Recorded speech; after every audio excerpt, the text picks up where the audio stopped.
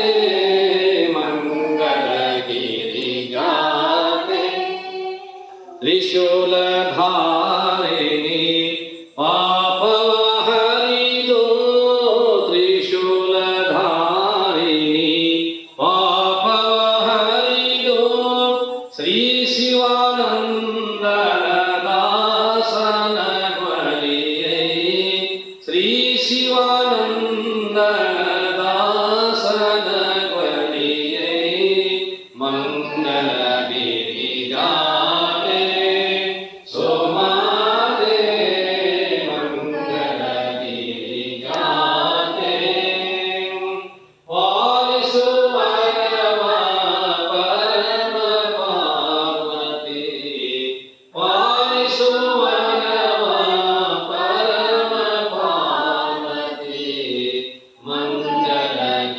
ಮಂಗಳಗಿರಿಗಾವೆ ಸೋಮಾತೆ